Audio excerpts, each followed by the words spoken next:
अस्सलाम वालेकुम नाज़रीन, तव्हां ॾिसी रहिया आहियो Sindh media news. Breaking news खां आगाह कंदा हलूं। शिकारपुर गढ़ी तेगो जे इलाइक़े में कुछ टाइम पहिरियां शहीद पुलिस एहलकार मुनवर जतोई, हसीब शेख, करीम बख्श सोलंगी जे खून में मुलविस सहूलतकारी जे इल्ज़ाम हेठि आयल सरदार तेगो खान तेगाणी जी ज़मानत मंज़ूर कई वई आहे।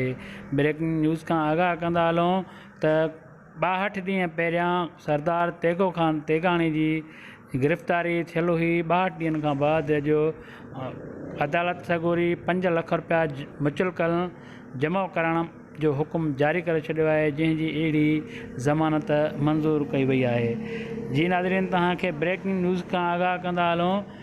सरदार तेगो खान तेगाणी जी ज़मानत मंज़ूर कई वई आहे।